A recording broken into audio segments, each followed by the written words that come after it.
kamatis ang itatanim natin. Itatanim din natin itong zucchini. And ito, nakalimutan ko pala, kailangan din natin itong itanim. Panigang na sili. So, soon be ready para sa ating carrots and radish. Onion chives na itinanim ko last year. Pero okay pa naman siya. Ito, 1, 2, 4. Marami pala. I can still see the wall. With fab. Napakalamig. Pero, mainit. Gusto kong i-transfer na natin yung ating mga pananim, yung ating seedling doon sa taas. Dahil nga, alam nyo naman, yung seedling ko dito is kulang ng sun. Kaya, itatransfer natin siya doon sa taas namin, sa may bintana doon. Para talaga, meron siyang enough sunlight every day, lalo na yung morning sunlight. Ganda yun para sa ating pananim. Katulad nga nito is, humahaba siya. So, kailangan niya talaga kulang talaga ito sa light. Tingnan nyo naman, nag-yellow yung okra. Means, kulang yung ating sunlight or yung artificial sun natin. Ito namang ating, oh wow! So, ito yung maganda. Ito yung ating mga salad and pak choy and pechay. Tingnan nyo naman yan, oh. Pak choy and pechay. And ito yung ating mga salad. So, nag-start na siya na mag-sprout. So, it means soon, pwede na natin itong itanim sa ating garden. Sa garden bed lang natin ito itanim. Namang tinanim natin last time na ano to siya, mga sibuya, onion leaves, onion chives. Tingnan nyo, oh, nagsisimula na siya. Kailangan natin lang itong patubigan. Kasi natin ito nilagay sa gilid na naaarawan siya everyday. Kaya ayan, oh, marami na siyang nag-sprout. Maliliit. Ito yung sabi ko sa inyo. Dito kasi is yung morning sun, yung maganda dito. Doon naman sa aming kabila is yun yung sa hapon na. Ngayon, nandito na siya. So, mas maganda dito at kung everyday maganda yung sun, like this week na very sunny is naiinitan siya. At saka, syempre, the sunlight is importante dito. Hello! Hallo. I transfer it here. Yung ating mga talong is unti-unti na din pala siya. Maganda yan at para makalalaki na din sila. Kailangan na before natin sila ilagay sa labas is malalaki na ito sila.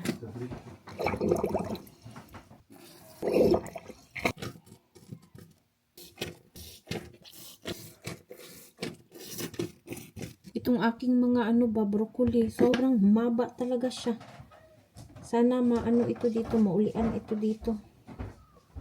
Maganda din ito dito dahil nandito nga tayo sa bintana. Pwede natin siyang i-open para hanginan siya, ma-prone siya sa hangin. So, nicht viel? 1, 2, 3, 4, 5, 6 Pakete. Ma-prone siya sa hangin para siya, maging strong siya. Dahil katulad nito, ito yung pinaka-iiwasan ko na maging ganyan siya. Kaso, pwede na yung nangyari. Meron pa tayong okra dito na hindi pa tumubo. Dann hole ich nur Laminatversiegelung für 30 €. Dito pala yung aming mga oh. Ay, it's still a lot. I told you. Still a lot. Gagamitin nila bukas sa floor. Doon sa Mediri. But you still need like this. Yeah. Alam niyo ba, pumunta ako sa Asia Store kanina. May nakita akong mga tanglad. So, sabi ko, bibili na lang ako kahit may nailagay na ako doon. Hindi, parang namamatay yung nilagay natin na tanglad doon at itinanim natin nung nakaraan. Ito siya is baka may pag-asa pa. Ito kasi is mas greener kaysa doon sa isa. Yung isa kasi is super brown na siya and I think namatay na talaga yung mga roots niya. So, we will try. Una is, ilalagay ko lang muna siya sa tubig dahil ang plano ko maybe kapag mainit na warm na mga May or April, May, mga May is yun na yung time na pwede natin siyang itanim sa labas. Tapos nakakita ako ng ganito sa Asia Store. Anong pangalan nito? Pangalan nito dito sa Germany is Kurkuma. Ano ito siya? Yung yellow na mga luya. Gusto ko siyang itanim sa garden. But before natin siya itanim sa garden, gusto ko muna siyang i-make sure na may natutubo siya, na may sprout siya. So, plano ko na ipa-sprout din siya sa tubig since malamig pa naman sa labas. Baka kung ipapatubo natin sa labas is hindi din siya mag-survive sa sobrang lamig at minsan nga sa gabi is nagpo-frost pa. Ang bango. Kaya ilalagay muna natin ito the same like this. Lalagyan natin ng tubig. Nog nicht so viel essen, ne? Das kannst du geben. Noch nicht so viel. Wenn Löwenzahn kommt, dann du kannst Löwenzahn geben. Na süß, oder?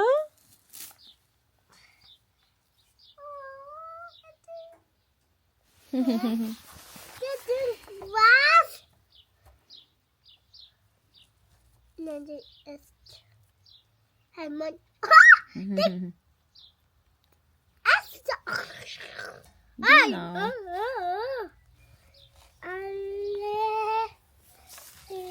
Jetzt Nicht da oben. Richtig geben, genauso so. Guck. so gut. Nicht zu viel, sonst guck mal die andere, die braun. Hey, nur die braun, die ist schon. Okay, hier. Bitte sehr. Not a lot, anak.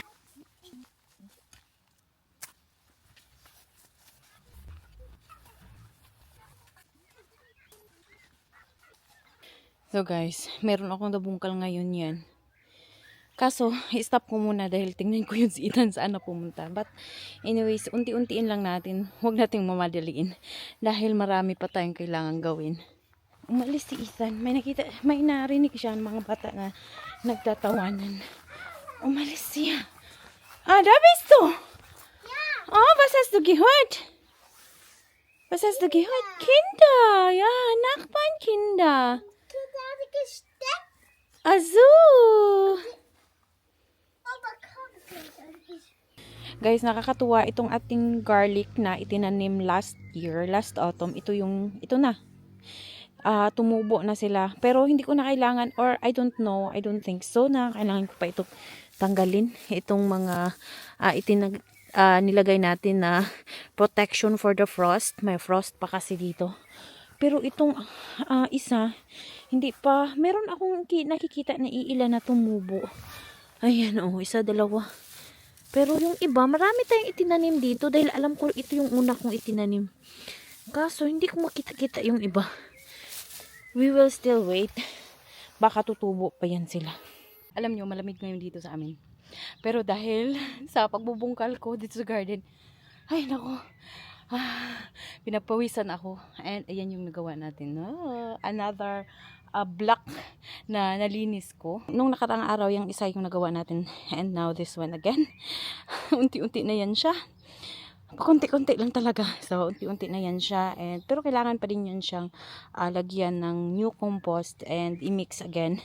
And then, meron tayong mga garlic, onion chives na itinanim ko last year. Pero, okay pa naman siya. And tinanggal ko doon dahil nga nilinis natin. So, gusto ko na itanim na lang siya dito sa gilid. Dito, which is ito, I think, tataniman natin ng salad. But, itatanim din natin ito sa gilid. Marami pala to. Isa, tapos, mag-gloves tayo. Meron pa, Ayan. May naputol na nga. And ito, 1, 2, 4. Marami pala. Napakadami ko palang, anong pangalan yan? Onion chives. So, dito ko na lang siya itatanim. Dahil nga, doon, kailangan ko pa yung linisin. And dito, nalinis ko naman siya. Kailangan lang ito dagdagan ng compost. Last year, nagtanim ako dito ng, I think, red cabbage. May red cabbage pa nga tayo dyan. Kaso, hindi maganda yung lupa dito. Kailangan din siyang dagdagan ng compost and maybe fertilizer, but I think dagdagan ng lupa natin ito dito dahil yung soil niya is hindi mataba. Nakikita ko na yung soil is hindi maitim, medyo browny and medyo clay yung lupa. So, hindi talaga siya maganda pagtataniman. But, we will plant this na lang muna. So,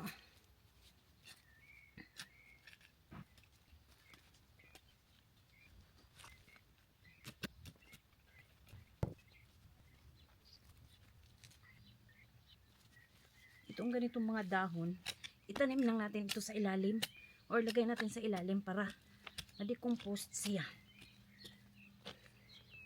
Mas mabilis siyang ma-decompose.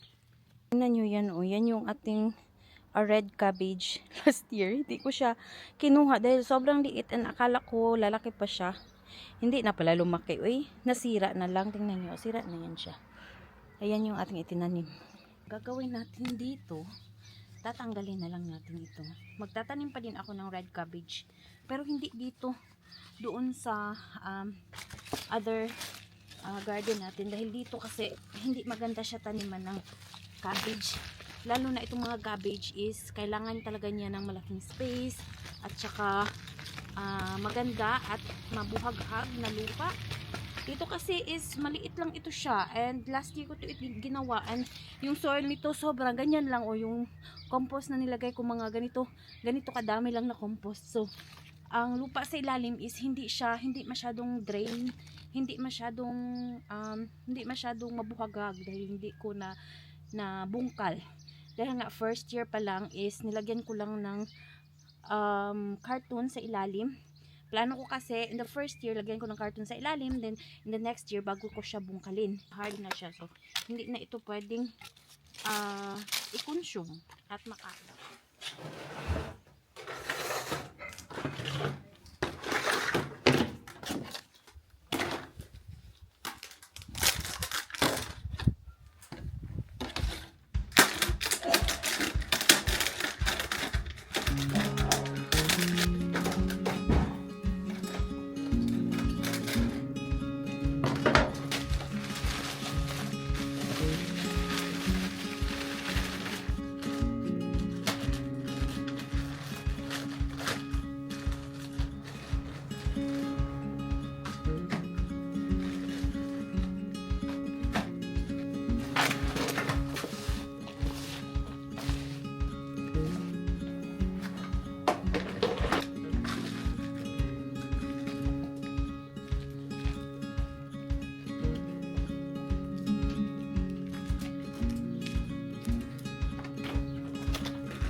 Ngayon, magtatanim na naman tayo.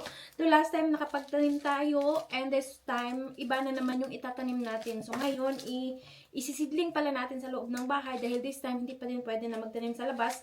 And March ngayon dito sa amin. So ito yung perfect timing na magtanim tayo ng mga kamatis. Yeah, mga kamatis ang itatanim natin. So yan, kailangan natin itong i-start dito sa loob ng bahay bago natin siya itanim sa labas ng bahay. Dahil marami tayong mga kamatis, marami tayong klase-klaseng kamatis, and yan yung isa sa paborito nating itinatanim sa garden, yung mga kamatis. Tapos, ito ding zucchini. Itatanim din natin itong zucchini. And ito, nakalimutan ko pala, kailangan din natin itong itanim, itong ating panigang na pepper, panigang na sili. So, yan yung isisidling natin dito. Ito na yung ginamit ko. Binili ko talaga ito for the seedling, tapos hindi ko pa ginamit. So, ngayon, ito yung itry natin na pagsidlingan. And we will see, I think sa taas ko pa rin siya ilalagay. Bawat isang seedling na ganito, taniman natin ng isang kamatis. Last time, nagtanim tayo ng bali dalawa. Kaso kapag dalawa kasi is, kailangan ko pa siyang i-repat. And I don't want to repat anymore. So, bali, isang klase or isang variety, dalawa yung itatanim natin in different, pangalan yan, shale, or different pots. Tapos, lagyan din natin ng name para hindi natin makalimutan. So, lagyan natin ng name. Ang pangalan nito, ano ba yung ano natin? This is super sweet na Kirsch tomato. Hala, hindi na siya mag-agi. Tapos, ito din ganito na mga cherry tomato. Yung itim na cherry tomato, alam nyo, sobrang sarap nito. Ito yung isa sa paborito ko na ini-snack sa garden. Mabuti at meron na siyang paganito. So, hindi na natin kailangan maglagay. Maliit lang pala yung laman niya. 2, 4, 6, 8. Pero kailangan lang natin ng dalawa.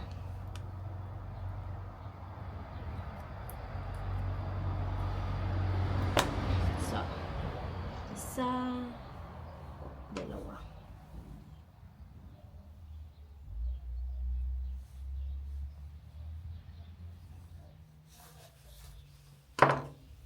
I-keep natin ito para next time magamit pa natin.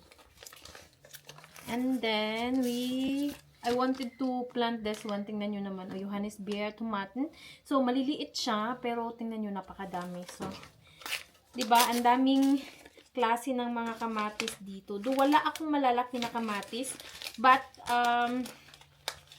yun nga, wala akong malalaking kamatis. Bakit ba wala akong malalaking kamatis? Ito, ganito, salad tomato. Ito yung mga malalaki na kamatis. Liit.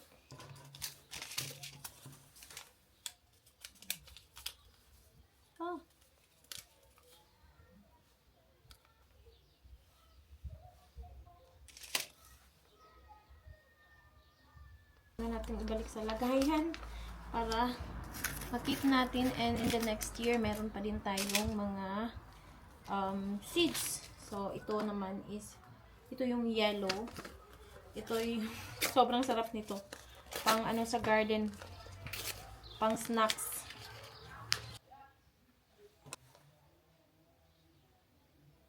And then this one. Oh my God, alam nyo ba? Ang laman niya, apat na buto. Mahal pa naman itong ganito, mga, I think, 2 euro, 3 euro. Tapos, ganito lang yung mga laman. Ang liliit.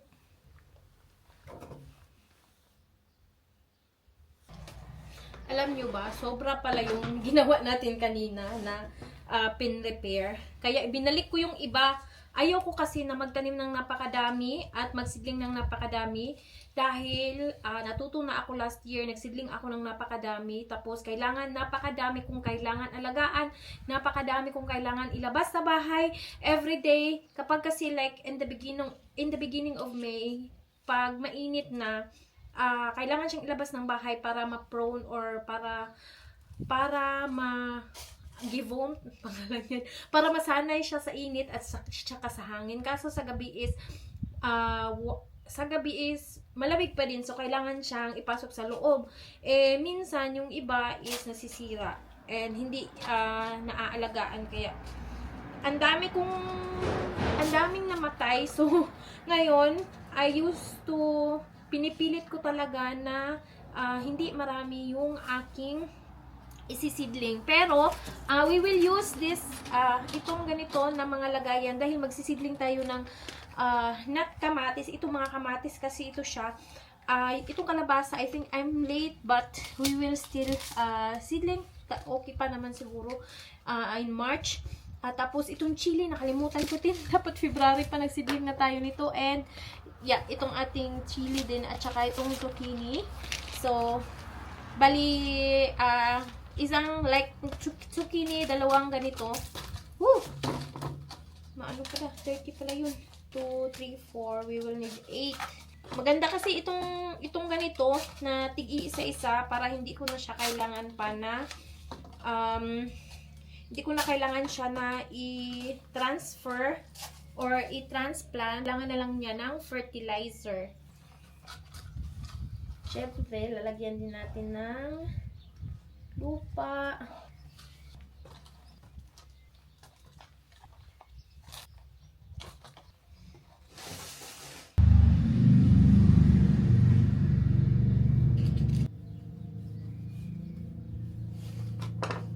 So guys, ayan na yung naitanim natin. Alam nyo ba, dinamihan ko, meron tayong 3 zucchini, meron akong 4 na sili panigang, at 3 kalabasa. Dinamihan ko talaga dahil, hindi naman yan masyadong marami. Last year, sobrang madami pa yung sinidling ko. Like sa kalabasa, nagsidling ako ng 10. Like sa chili, nagsidling din ako ng 10, something like that, 6 to 10. And sobrang dami niyan. Sobrang dami talaga niyan. Kaya talaga kapag ganitong mga gardening, every year na nagtatanim ka, matututo ka talaga. So, isprayhan lang natin itong ating pananim. Para maanuhan natin siya, bisbisan. Spray lang.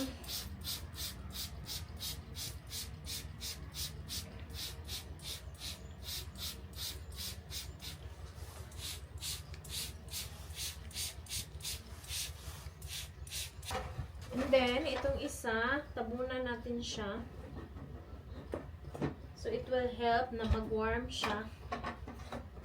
Para mas mabilis mag-moist siya sa ilalim. Kapag mag-warm siya, mas mabilis siya na mag-germinate.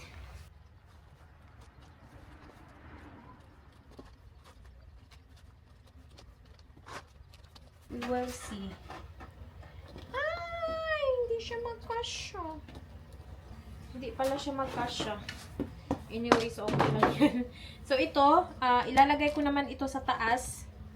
Kapag meron na tayong greenhouse, pwede natin yung ilagay sa greenhouse. But ngayon, wala pa tayong greenhouse. Ilalagay ko siya sa taas dahil last time kasi, hindi maganda yung tubo doon sa temporary light. Sa taas kasi is palagi siyang naaarawan. Ito na yung ating mga kamatis. Dito ko siya ilalagay, hindi sa taas. Dahil meron naman siyang ganito. Katulad nito, meron siyang tabon. Nagmo-moist siya. It will give warm. It will give moisture. Para mas mabilis yung kanyang germination. Ayan siya. Ito naman hindi na kailangan natin itong i-transplant. Dahil kapag talagang lumaki na ito, idiretso na natin ito sa garden.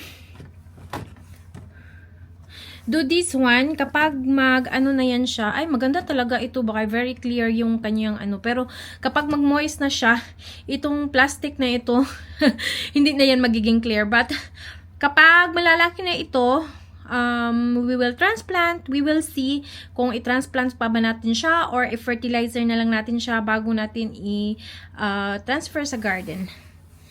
Yung ating tangla dito, hindi ko na alam kung anong nangyari. Baka mamatay na din ito. Though may bago tayong binili, pero gusto ko pa din na sana mabuhay yan siya. Tapos itong ating luya, hindi ko alam. Yung ating pipino, yung ating mini pipino na tinanim last time. Diba nakita nyo yung update natin nung nakaraan? Sobrang laki na niya. And ito talagang mga pipino, ang hirap niyang i-seedling dahil super sensitive yung itong kanyang stem. Sobrang haba na niya and nagtumba na siya sa kanyang tinaniman sa seedling pot niya, sa maliit na seedling pot. 2 pa naman yung tinanim ko, kaya tinransplant na natin siya. Andito na yung sinidling natin. Ayan. Next time na i-transplant natin is itong ating mga broccoli. Sana lang na tumaba na ito or gaganda na yung mga stem niya. Kapag ganyan kasi, sobrang bilis niyang masira. Sobrang bilis niyang mabali. Yan yung problema kapag nagsisidling, nagtatransplant. Kapag nababali yan siya, wala na tayong wala na tayong pananim. So, talaga itong aking okra, anong nangyari sa aking okra? Hindi talaga maganda yung tubo.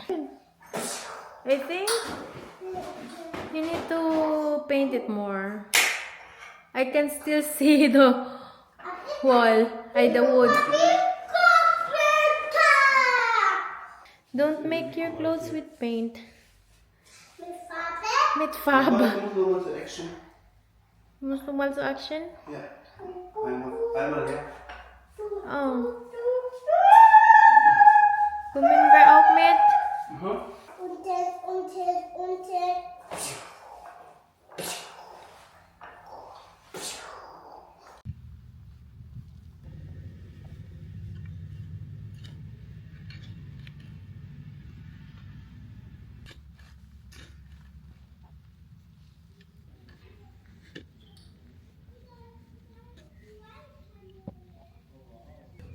Tatapusin ko pala itong isang garden bed. Kailangan ko na siyang malinis, mapulverize dahil ito dito tataniman natin ng yung ating salad ba?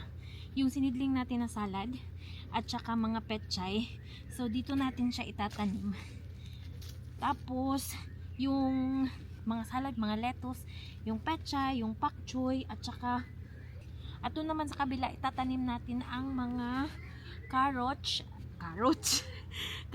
at saka carrots and anong pangalan ng pula? Radish yan, mga maliliit na radish. So, in the next days, dahil maganda nga yung panahon dito, kailangan na makapagtanim na tayo and kapag malalaking din yung ating mga yung ating mga sinidling na salad or mga lettuce, tamang-tama ito dito para hindi na talaga tayo bibili ng mga lettuce ba. It's na maganda yung weather and ilang weeks na din na hindi na ulan. Yan din yung problema.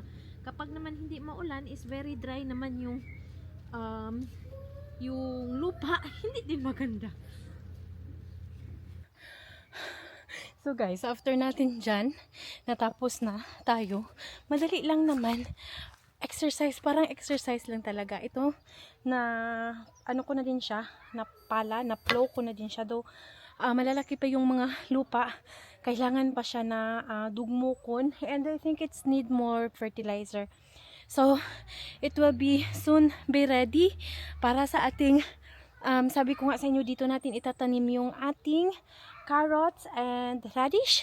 Naman sa kabila, doon natin itatanim yung ating pak choy, lettuce, petchay, and maybe we will also plant spinat.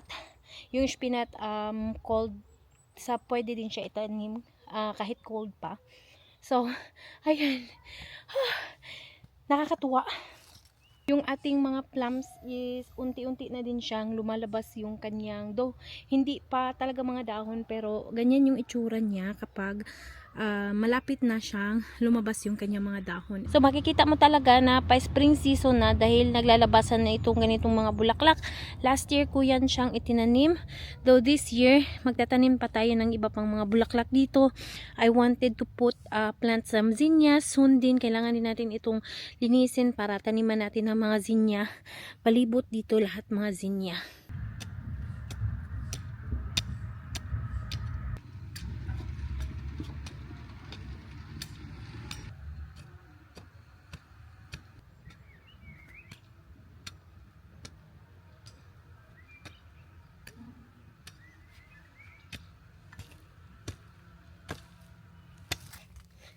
Guys, marami na talaga tayong nalinis dito sa garden. And yan yung maganda dahil nga is unti-unti na tayong magtatanim. Siguro next days. Pero gusto ko pang lagyan siya ng mga compost soil yung nilinis ko ngayon. Pero yan na din yung tataniman natin soon ng mga plant na for cold season, for cold weather na pwede nating taniman. Ich habe mein Handykleidung Farbe. Oh, je. Und hast du gewaschen? Ja, mit Papa. Mit Papa, okay. Gewaschen. Hände Da gewaschen? ist ein Wasser da unten. Ja. So lang, aber die geht nicht unten. Und where are you going? Where are you going? Ich gehe meine Kanone. Ah.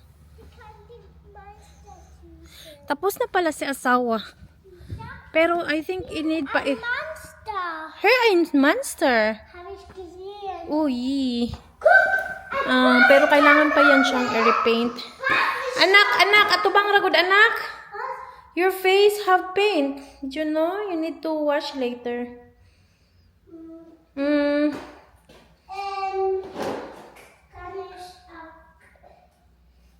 You don't help mama in the garden, Vice to desk? Masok na din pala si asawa dahil nga natapos na siya dito. Alam nyo, na-realize ko, kailangan na din natin mag-lawn mower siguro next week. Dahil kapag mag-lawn mower tayo na sobrang haba na ng mga grass dito sa garden, mahirapan na yung lawn mower. Yung lawn mower pa naman namin is maliliit. Meron kaming malaki, kaso napakabigat niya. So, maganda naman siyang ilong niya. May kanone. Aso. Maganda siya and effective siya kapag mahahaba na yung mga damo. Kaso, sobrang bigat. Kaya, kailangan talaga na ganito pa na maliit is lawn mower na natin. Lalo na at malaki yung space na dito sa garden. Alam niyo ba, this year, magto 2 years na pala kami dito sa bahay. So, bago pa nga lang namin na bili itong bahay at saka lupa. So, 1 year ago, magto 2 years ngayong late or early summer.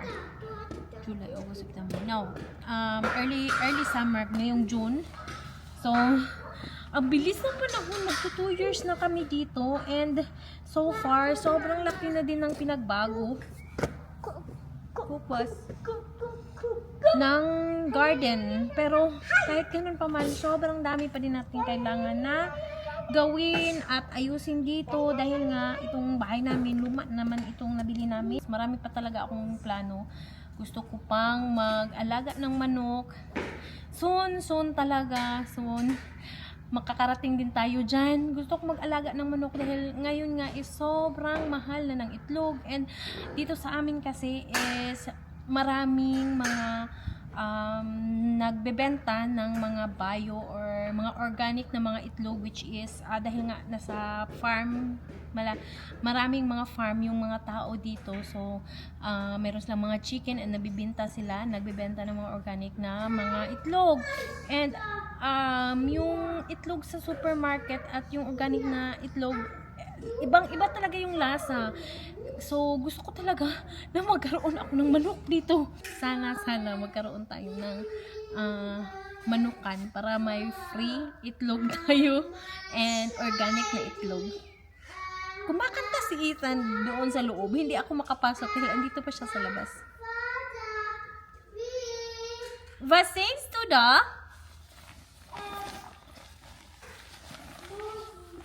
Musik! Sehr gut!